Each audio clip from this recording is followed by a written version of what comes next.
Lieutenant Commander Jake Morrison stared at the massive shape floating in the darkness beyond Neptune's orbit. The thing was huge, bigger than anything humans had ever built. It drifted silent and dark against the stars like a metal mountain that had lost its way home. "What do you make of it, Lisa?"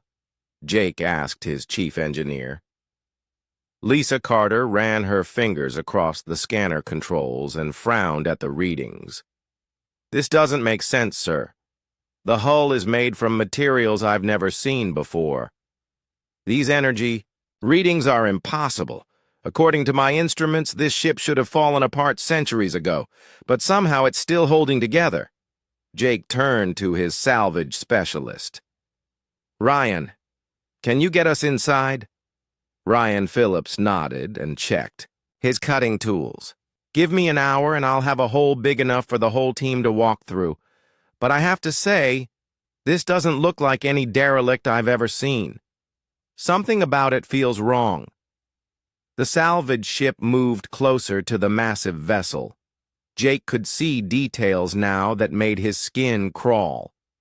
The hull was covered in strange markings that looked almost like writing, but not in any language he recognized.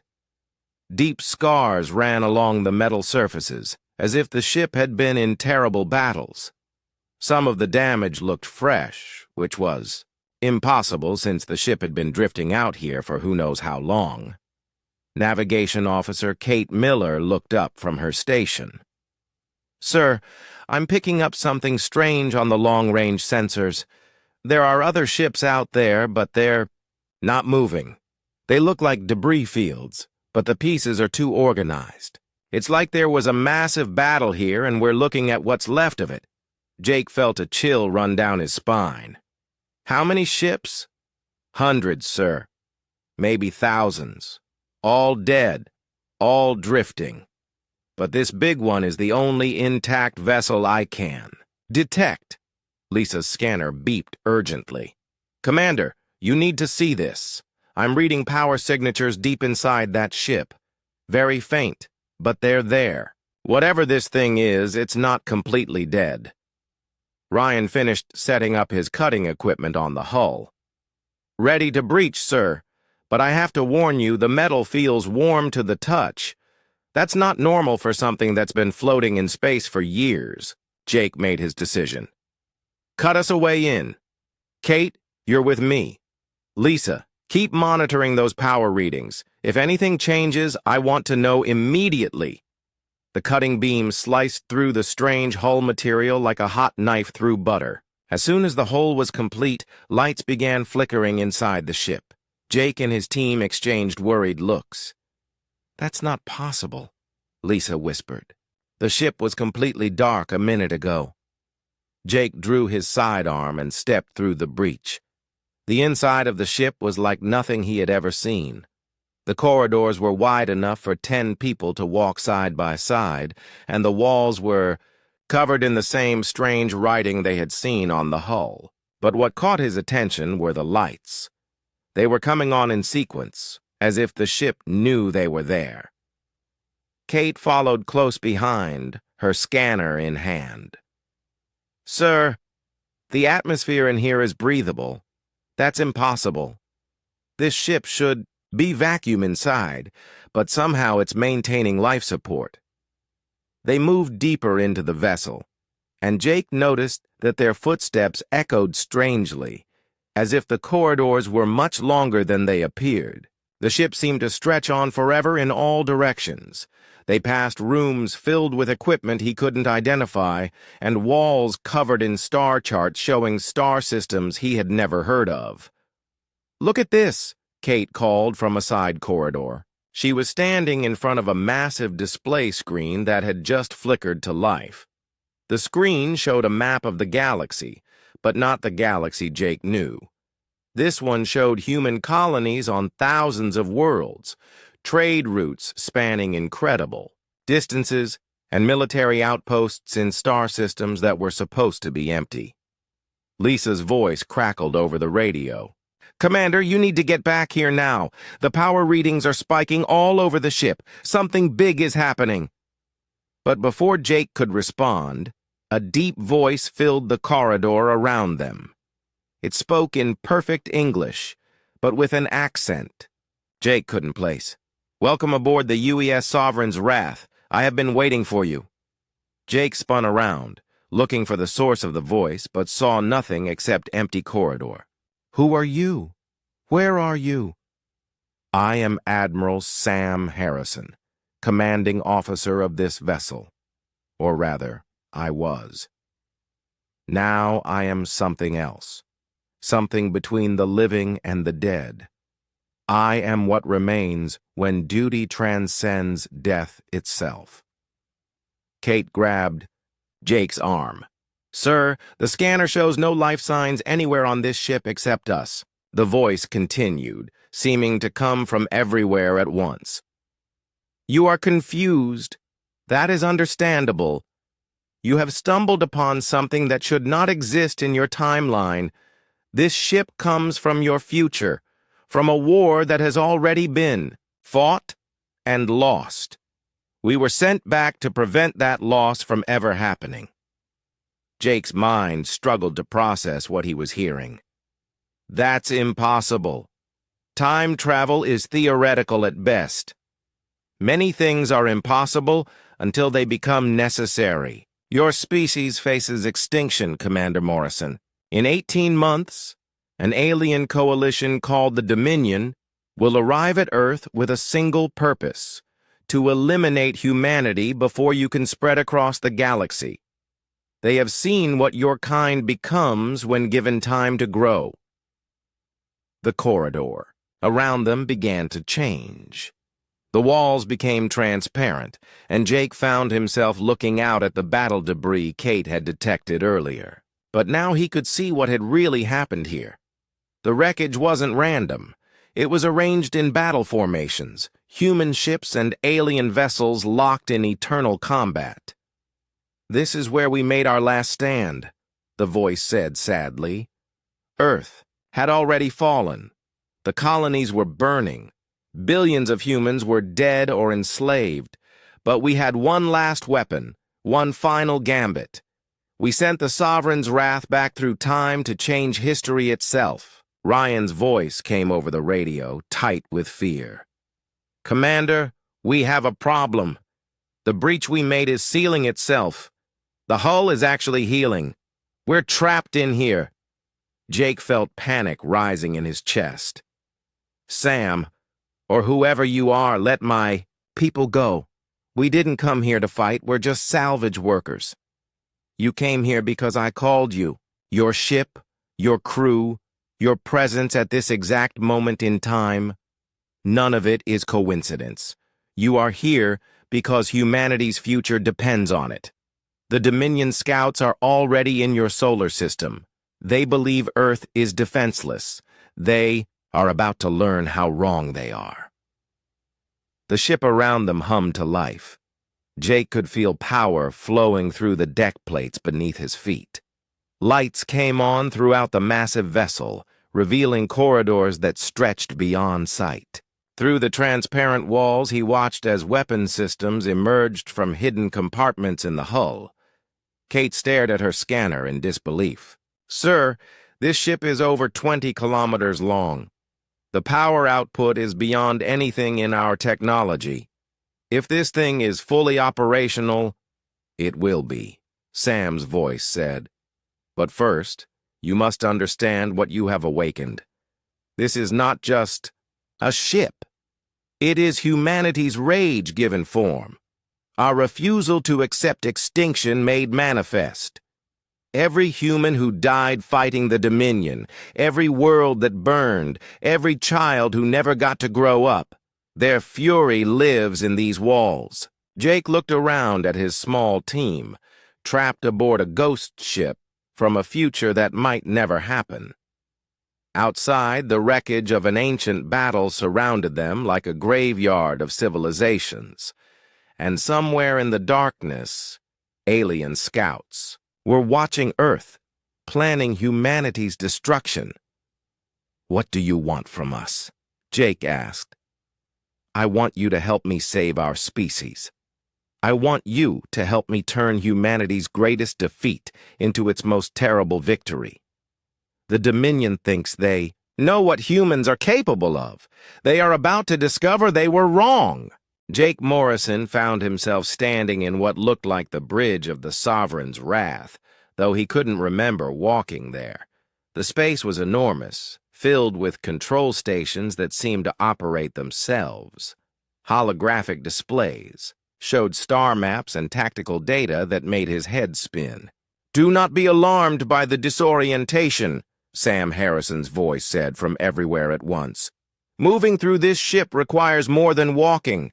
The corridors exist in folded space. Distance here is a matter of intent, not steps." Lisa Carter materialized beside Jake, looking pale and confused. "Sir, 1 second I was in the engine room examining the power core, and now I'm here. This ship is doing things to our minds." Kate Miller and Ryan Phillips appeared moments later, both looking shaken. Kate clutched her scanner like a lifeline. "The readings I'm getting are impossible. This ship exists in multiple dimensions at the same time. It's like looking at a shadow of something much larger." "You begin to understand," Sam said. A figure began to take shape in the center of the bridge. It looked like a man in his 50s, wearing a uniform Jake didn't recognize. The figure was translucent like a hologram, but the eyes were alive with fierce intelligence. "I am what remains of Admiral Sam Harrison. When this ship was sent back through time, the process required a sacrifice. The entire crew gave their lives to power the temporal drives. But we did not simply die. We became part of the ship itself, our consciousness woven into its quantum neural networks." Dr. Amy Foster stepped out from behind a control station. Jake spun around in surprise. "Amy, how did you get aboard? You were supposed to stay on the salvage ship." Amy looked confused. "I don't remember leaving our ship, but I felt compelled to come here. It was like something was calling to me."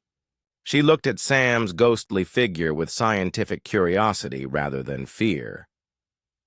"Are you really dead, or are you something else entirely?" "I am both and neither," Sam replied. "Death, as your species understands it, is too simple a concept for what we have become. We exist in the spaces between moments, in the quantum foam that underlies reality. We are humanity's will made manifest across time itself." The bridge displays changed, showing images of Earth from space. But this wasn't the Earth Jake knew. This version was scarred with massive craters, its cities burning, its oceans boiling. Ships that looked like metallic insects swarmed around the planet, firing beams of energy that carved continents in half. "This is what happens if we fail," Sam said. "The Dominion arrives with 3,000 warships representing 12 alien species. They do not come to conquer. They come to exterminate. Every man, woman, and child on Earth dies screaming." Amy stepped closer to the display, her scientific mind analyzing what she saw. These alien ships, their design suggests they're built for sterilization rather than occupation. They really do intend to wipe us out completely. "The Dominion has learned to fear humanity's potential," Sam explained. "In their timeline studies, they have seen what your species becomes when given time to spread across the galaxy. Humans who show no mercy to those who threaten their survival. Conquerors who bend the very laws of physics to their will." Jake watched the images with growing horror. "But that's not us. Humanity isn't like that. We explore, we discover, we try to make peace with other species." "Peace is a luxury of the strong," Sam said grimly. "When faced with extinction, even the gentlest species becomes something terrible. The Dominion fears what you might become, so they have decided to kill you while you are still weak.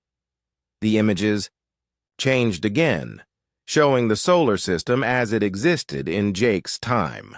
Red markers appeared around Earth, indicating the positions of alien scout ships.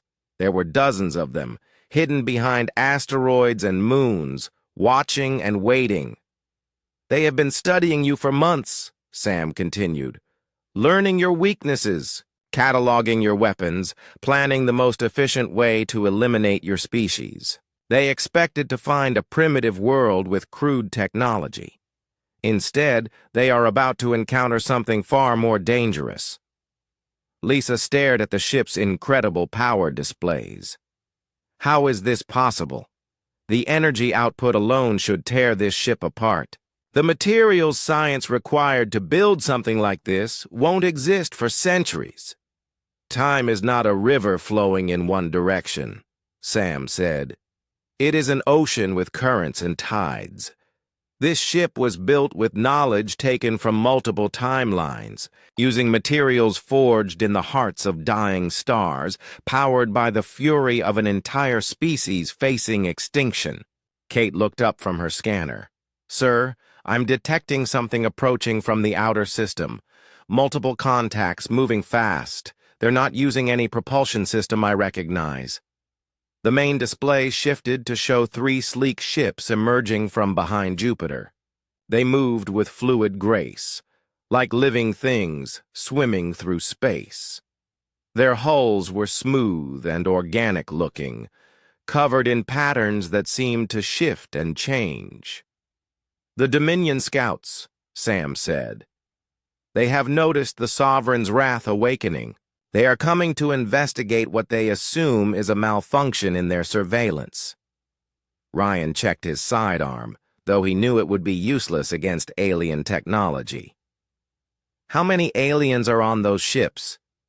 "Each vessel carries 50 Dominion warriors. They are expecting to find a derelict ship, or perhaps primitive human salvagers. They are not prepared for what they will actually encounter." Amy watched the alien ships approach with fascination. "This will be humanity's first contact with an alien species. Even if they're hostile, this is a historic moment." "First contact happened 6 months ago," Sam corrected. "The Dominion has been abducting humans for study, dissecting them to understand your biology, interrogating them to learn about your military capabilities. They know everything about your species, except the one thing that matters most." "What's that?" Jake asked. "They do not understand what happens when humans are pushed beyond their breaking point. They have studied your bodies and your minds, but they have never seen your souls. They are about to learn the difference." The alien ships closed to within weapons range. Jake could see details now. Strange symbols carved into their hulls, weapon ports that glowed with ominous energy, scanner arrays that swept across the Sovereign's wrath like probing fingers. "They're scanning us," Kate reported. "But I don't think they're getting the readings they expect. The ship is somehow masking its true capabilities."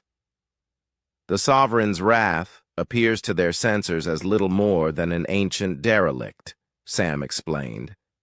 "They see a hull that should have fallen apart centuries ago, power systems that barely function, weapon systems that are completely offline. They believe they are investigating wreckage." One of the alien ships moved closer, extending mechanical arms toward the Sovereign's wrath's hull. The arms ended in devices that looked like a cross between cutting tools and medical instruments. "They intend to board us," Sam said. "They want to capture human specimens for further study. They have no idea that they are about to become the specimens instead." Jake felt a strange calm settling over him. The fear and confusion were being replaced by something else, a cold, focused anger that seemed to come from the ship itself. "What do you need us to do?" "You must allow the ship to awaken fully. The Sovereign's wrath needs living human consciousness to interface with its quantum neural networks. Your minds will become part of the ship's awareness, and the ship's knowledge will become part of you. Amy looked concerned. What are the risks? Will we still be human afterward? You will be more than human, Sam said. You will be humanity evolved, enhanced, transformed into something the universe has never seen before, but the process cannot be undone. Once you join with the ship, you will never be the same. The alien boarding arms made contact with the hull. Jake could feel the ship's anger rising like a tide. The Sovereign's wrath had been waiting for this moment, dreaming of revenge for crimes not yet committed. The choice is yours, Sam said. You can return to your salvage ship and pretend none of this happened. You can go back to your ordinary lives while the Dominion prepares to exterminate your species. Or you can help me turn humanity's darkest hour into the moment when the universe learned to fear us. Jake looked at his team. Lisa nodded grimly. Kate's eyes blazed with determination. Ryan checked his weapons one more time. Amy stared at the approaching aliens with scientific curiosity and growing rage. We're in, Jake said. Show us how to wake this monster up. 6 months after the battle that broke the Dominion fleet, Earth had become something unrecognizable. Dr. Amy Foster's sacrifice had not been in vain. Her xenobiological data continued to flow through the quantum networks that now connected every enhanced human on the planet. The neural enhancements were spreading naturally, creating a new form of human consciousness that existed partially outside normal space-time. Commander Patricia Hayes stood on the bridge of Earth's first interstellar, Warship, watching the final preparations for humanity's journey to the stars. The vessel looked nothing like the ships humans had built before the awakening. Its hull was forged from materials that existed in multiple dimensions, powered by fusion reactors that drew energy from the quantum foam itself. Captain Monica Bell, reporting from Fighter Squadron Alpha, came a voice that carried harmonics no normal human could produce. All pilots are enhanced and ready for deployment. We've been practicing combat maneuvers in folded space. The enemy won't know what hit them. Hayes nodded, feeling the quantum link that connected her to every enhanced human in the fleet. The consciousness merger that had begun with Jake Morrison's team was now spreading across human space. Children were being born with instinctive knowledge of technologies that should have taken centuries to develop. Sergeant Tony Miller's ground forces had undergone similar transformations. His soldiers wore armor that adapted to threats in real time, carried weapons that fired concentrated probability rather than simple energy. They moved with the coordination of a hive mind while retaining individual creativity and initiative. The Sovereign's wrath hung in orbit above Earth like a monument to human evolution. Sam Harrison's consciousness had expanded throughout the ship's quantum networks, making him something between a ghost and a god. The vessel itself had become a symbol of humanity's refusal to accept extinction, crewed by the living and the dead, in perfect harmony. Incoming transmission from the outer colonies, reported Lieutenant Susan Green, her enhanced awareness monitoring communication channels across multiple star systems. The Zephyr Collective is requesting a formal surrender. They're offering to serve as client species under human protection. Hayes allowed herself a grim smile. The Zephyr Collective had been part of the Dominion Coalition, their crystalline ships among the most feared in the galaxy. Now they were begging for mercy from the species they had come to exterminate. Tell them we'll consider their request, Hayes replied.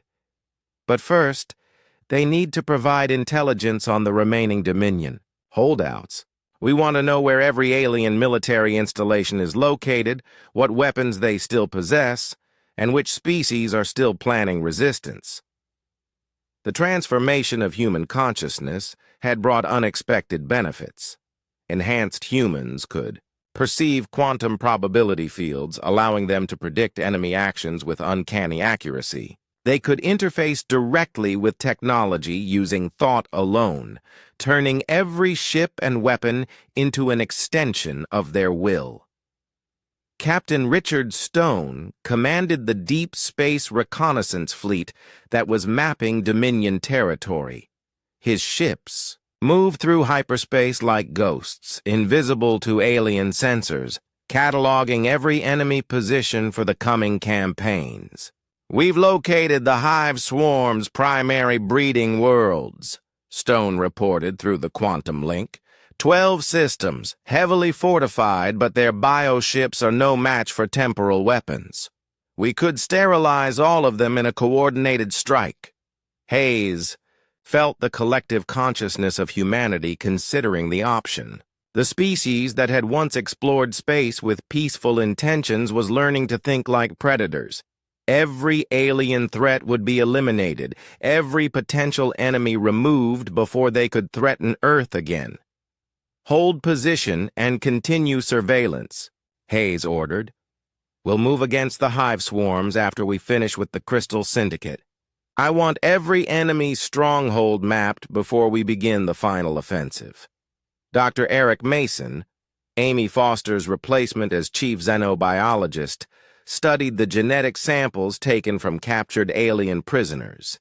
The enhanced human's consciousness could perceive biological structures at the quantum level, understanding alien physiology in ways that would have been impossible before the awakening.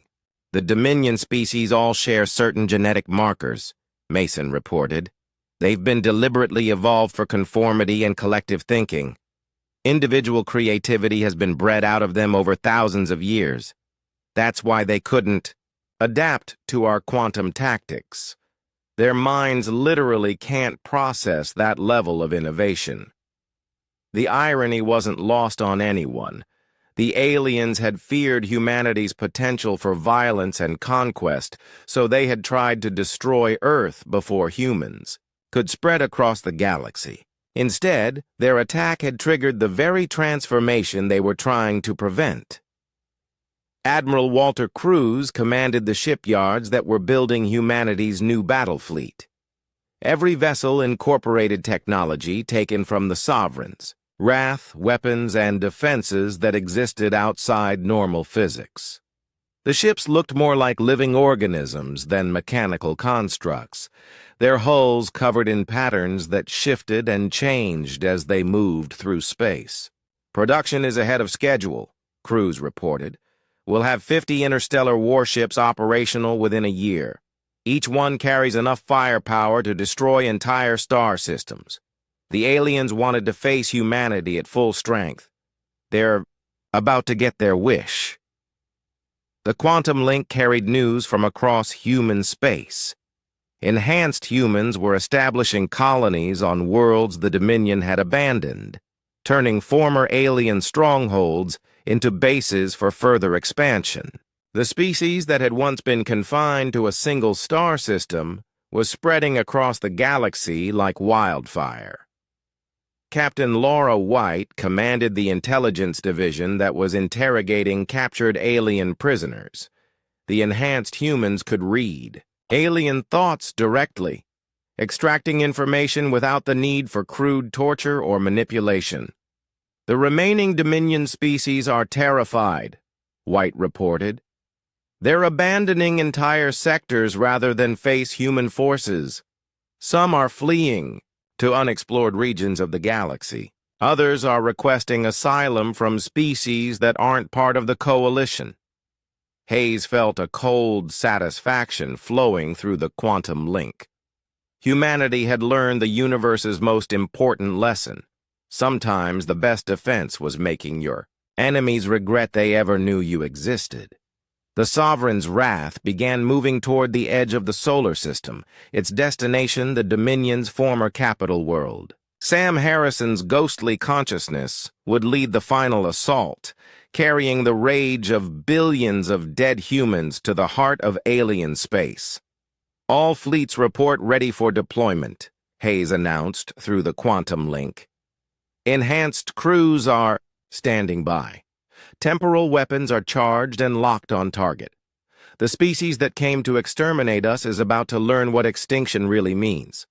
The message that went out to every human ship carried more than words. It contained the emotional resonance of humanity's transformation, the cold fury of a species that had evolved beyond the need for mercy when facing threats to their survival. Lieutenant Colonel Anna Parker, commanding the orbital defense platforms around Earth, watched the departure of humanity's first interstellar battle fleet.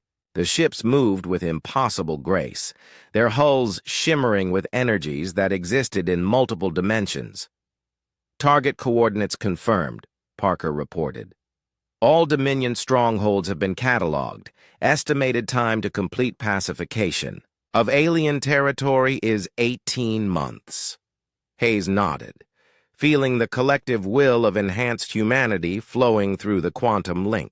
The species that had once dreamed of peaceful exploration among the stars was learning to think like conquerors. Every alien world would be evaluated for its potential threat. Those that submitted would be allowed to exist as client species. Those that resisted would be removed from the galaxy entirely. The Sovereign's wrath disappeared into hyperspace, carrying Jake Morrison's legacy toward the heart of enemy territory. Behind it, Earth had become something the galaxy had never seen, a world where the living and the dead shared consciousness, where human will was backed by technology that operated outside normal physics. The war for humanity's survival was over. The campaign for galactic dominance had just begun.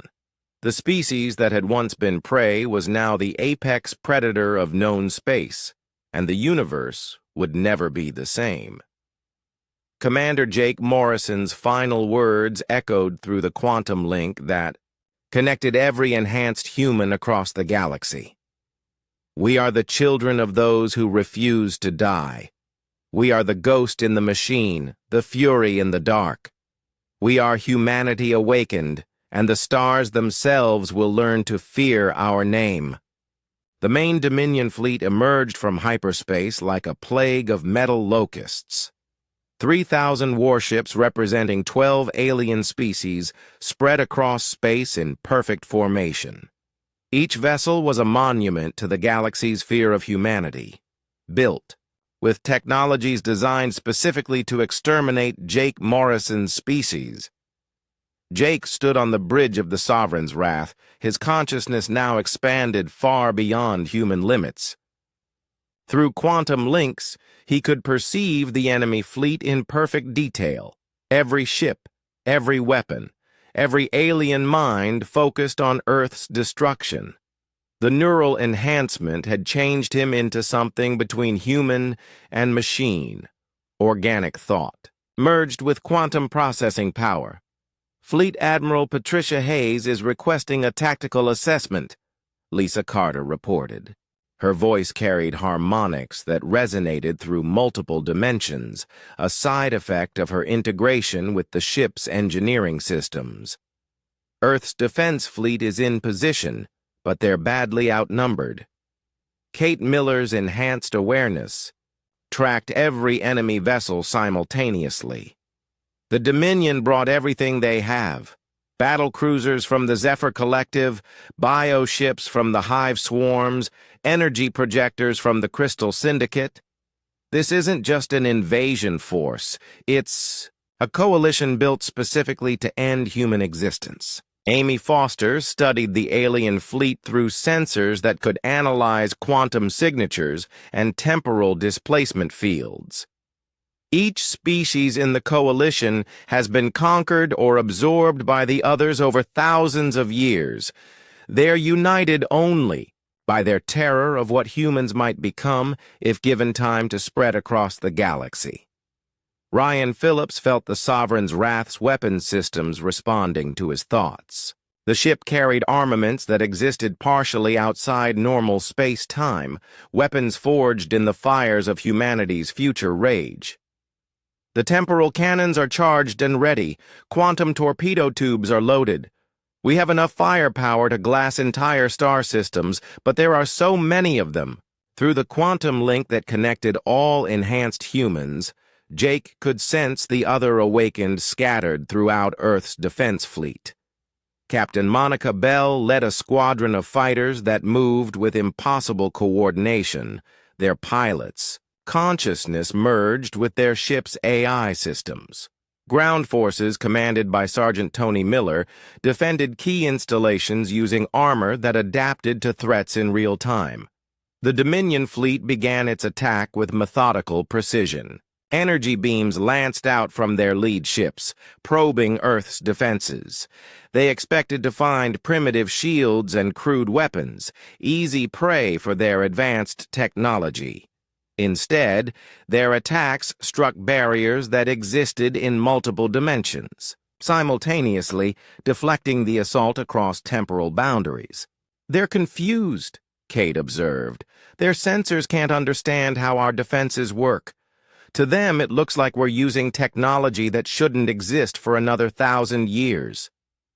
Sam Harrison's ghostly form materialized beside Jake. The Phantom Admiral's consciousness had grown stronger as the ship reached full power, fed by the rage of billions of dead humans from the future war. "The Dominion believes they understand human potential. They have studied your bodies, dissected your minds, cataloged your weaknesses, but they have never faced humans who refuse to accept limitations." The battle began in earnest when the Dominion's vanguard moved within weapons range. Alien energy projectors fired beams that could carve continents in half, while bioships released swarms of living missiles that hunted their targets with predatory intelligence. The attack should have overwhelmed Earth's defenses in minutes. Instead, the Sovereign's wrath tore through the enemy formation like a blade through silk. Jake felt the ship's weapons firing through his enhanced nervous system, each shot carrying the concentrated fury of humanity's survival instinct. Temporal cannons didn't just destroy their targets, they erased them from multiple timelines simultaneously, making it as if the enemy vessels had never existed. Lisa watched through the ship's sensors as Captain Bell's fighter squadron engaged. The Dominion's elite guard. The human pilots moved with impossible coordination, their enhanced consciousness allowing them to predict enemy movements and coordinate attacks across vast distances. Alien fighters that should have been superior in every way were being hunted down like prey. "The bioships are adapting to our weapons," Amy reported, "but they're adapting to human technology as they understand it. They can't compensate for weapons that draw power from multiple timelines or consciousness that operates outside normal space-time." The Dominion's command ship, a massive construct that dwarfed even the Sovereign's wrath, moved toward Earth's orbital defenses. Its hull was covered in weapons that could sterilize planets, and its shields were powered by the death of captured stars. This was the vessel that would glass Earth's surface once the human fleet was destroyed. Jake felt the quantum link connecting him to every enhanced human in the defense fleet. Through their shared consciousness, he could coordinate attacks with impossible precision, direct resources where they were needed most, and maintain perfect awareness of the battle's flow. The Dominion had numbers, but humanity had evolved beyond their ability to comprehend. "Admiral Hayes is requesting permission." "To engage the command ship," Lisa reported. "The rest of the fleet will cover our approach." "Denied," Jake replied. "The Sovereign's wrath was built for this moment. We'll take the command ship alone." Kate's tactical analysis showed the challenge they faced. "That ship has enough firepower to crack moons. Its shields are powered by technology from 6 different species. Even with our advantages, it's going to be a difficult fight." Ryan smiled, and the expression carried echoes of humanity's darkest impulses. "Then we use the ultimate weapon, the one that requires the highest price." The temporal cannon's final configuration required a terrible sacrifice. To fire a shot that could erase the Dominion command ship from all possible timelines, the weapon needed to be powered by living consciousness, the life force of the crew members who operated it. It was a weapon that killed its users as surely as it destroyed its targets. "The choice is yours," Sam said solemnly. "You can engage the enemy with conventional weapons and likely lose, or you can make the ultimate sacrifice and ensure humanity's survival. But know that if you choose the temporal cannon, none of you will live to see the victory you purchase." Jake looked at his team, his friends who had become something more than human, enhanced beings who carried the hopes and dreams of their entire species. Lisa nodded grimly, her hand already moving toward the cannon's control interface. Kate checked her weapons one last time, knowing she would never fire them again. Amy stared at the alien command ship with scientific curiosity and growing determination. Ryan's enhanced consciousness touched the weapon's firing mechanism, ready to pour his life into humanity's salvation. "We knew this moment would come," Jake said quietly. "From the first day we set foot on this ship, we knew we were walking toward our own deaths. But we also knew we were walking toward humanity's future." The Sovereign's wrath accelerated toward the Dominion command ship, weapons charging for the final battle. Around them, Earth's defense fleet fought with desperate courage, buying time for the ultimate weapon to reach its target. Enhanced humans throughout the fleet felt the quantum link carrying Jake's final message to every corner of human space. "We are the children of those who refuse to die. We are the ghost in the machine, the fury in the dark. We are humanity awakened, and we will not go quietly into extinction." The temporal cannon began to charge, drawing power from the consciousness of its operators. Jake felt his life force being consumed by the weapon, transformed into energy that existed outside normal physics. Through the quantum link, he sensed other enhanced humans across the fleet making the same sacrifice, adding their life force to the growing temporal storm. The Dominion command ship fired its planet-killer weapons, beams of energy that should have vaporized anything in their path. But the Sovereign's wrath wasn't just anything. It was humanity. The neural interface chamber looked like something between a medical bay and a torture device. 5 chairs surrounded by cables, sensors, and machinery that hummed with barely contained power. Jake Morrison stood before the nearest chair, knowing that sitting down would change him forever. "The process will be painful," Sam Harrison warned. "Your consciousness must be expanded to encompass data from multiple timelines. Your brain will be restructured to process information at quantum speeds. Many who attempt the linking lose their sanity to visions of wars yet to come." Lisa Carter ran her hands over the alien technology. "This is impossible engineering. These neural interfaces shouldn't work with human brain chemistry. How did you know they would be compatible?" "Because we built them after studying captured Dominion technology," Sam replied. "In our timeline, humans spent decades reverse engineering alien neural implants. We learned to merge organic consciousness with quantum computing matrices. The results were beyond anything either species had imagined." Amy Foster examined the brain scans displayed on nearby monitors. "The neural pathways these machines create don't exist in normal human anatomy. You're essentially creating a new type of consciousness, something that operates in multiple dimensions simultaneously." Kate Miller checked her weapons one last time. "The alien boarding party is cutting through the outer hull. We've got maybe 10 minutes before they breach the inner corridors." Ryan Phillips looked at the massive display showing Earth surrounded by hidden Dominion ships. "If we don't do this, humanity dies. If we do it, we might not be human anymore." Either way, the people we were ceased to exist.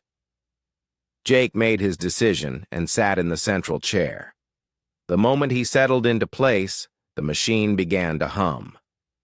Cables, extended from the chair like living things, connecting to his head, his spine, his nervous system. The pain was immediate and overwhelming. "Jake!" Lisa shouted as his body convulsed. She moved toward her own chair, knowing she had to help him.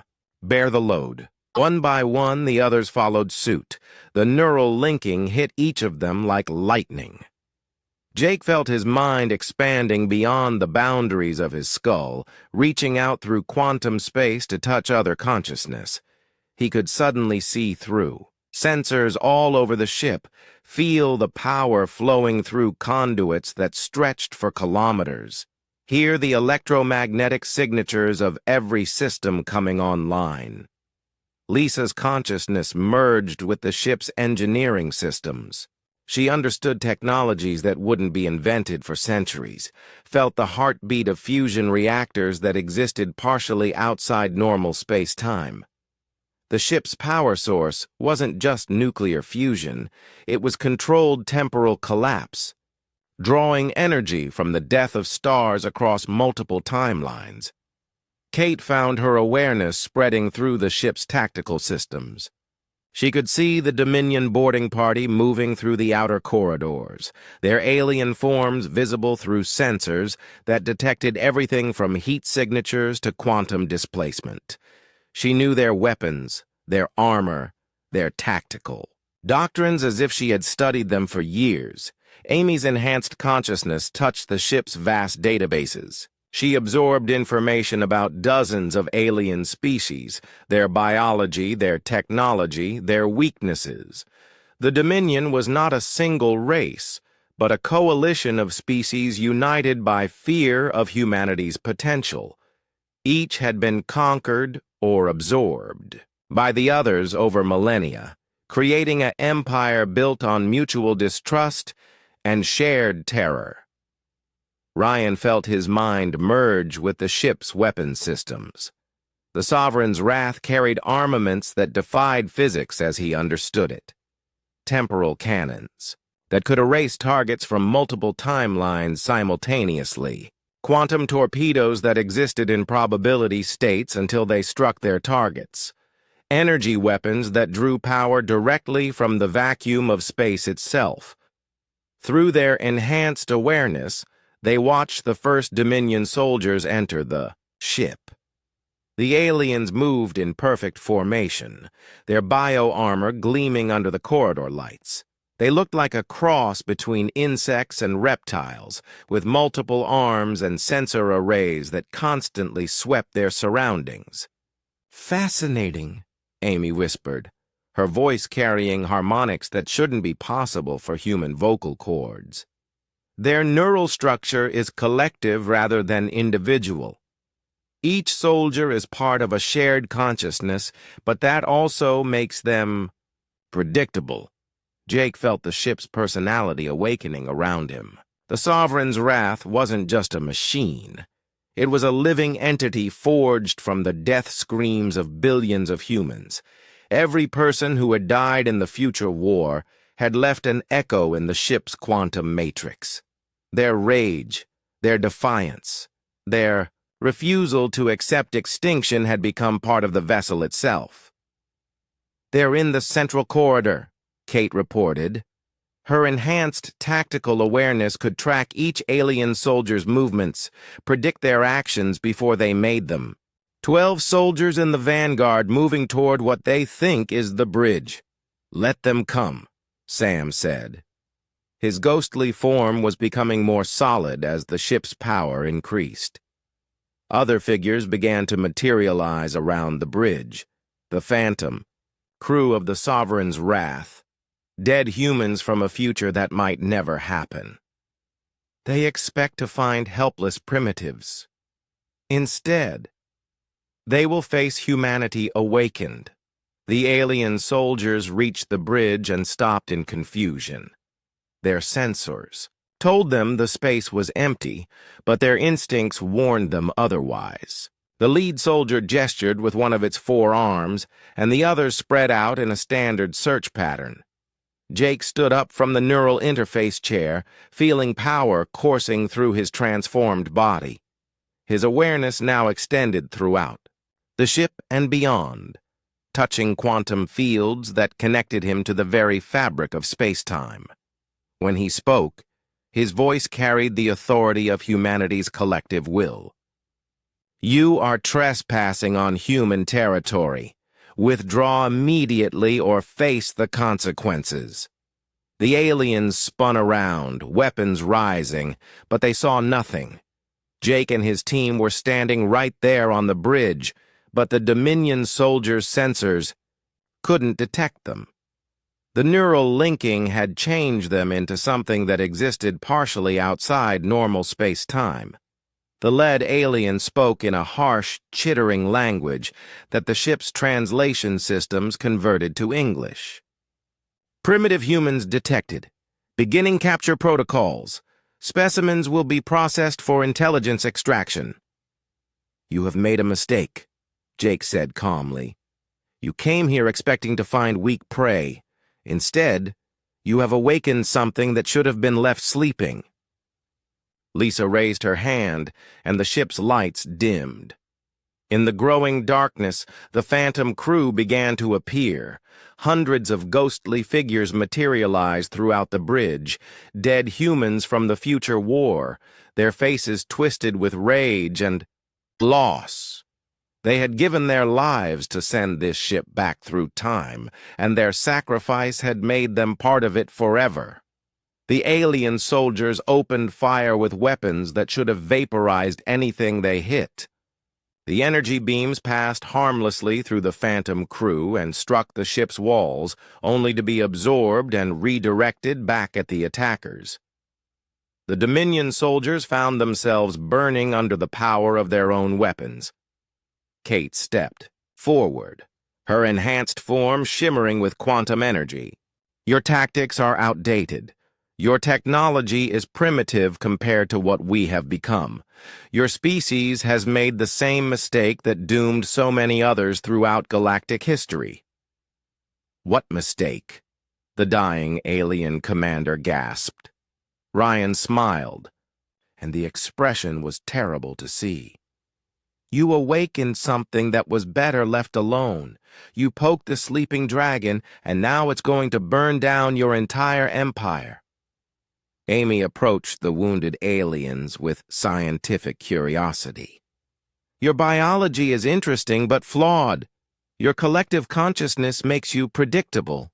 Your fear of individual thought has made you weak. You are about to learn why the universe should fear humanity. The phantom crew closed in around the surviving aliens. The ghostly figures moved with purpose, their translucent hands reaching out to touch the invaders.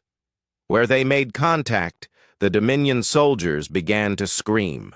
They were experiencing the death agonies of billions of humans, feeling the terror and rage of an entire species facing extinction. Jake watched the aliens collapse, their minds shattered by visions of humanity's future fury. Send a message to your fleet. Tell them what they have found here. Let them know that the primitives they came to exterminate have evolved beyond their worst nightmares. The ship's communication systems activated, broadcasting on frequencies the Dominion used for emergency transmissions. The message that went out contained not just words, but the raw emotional data the aliens had experienced. The rage, the defiance, the absolute refusal to accept defeat that defined humanity at its core. Through the quantum link, Jake could sense the Dominion scout ships reacting to the transmission. Some immediately fled toward the outer system, others moved closer, their crews unable to believe what they were seeing. All of them were reporting back to the main fleet, warning of something unprecedented in the galaxy's history. Phase 1 is complete, Sam announced. The Dominion now knows that Earth is not the defenseless world they expected.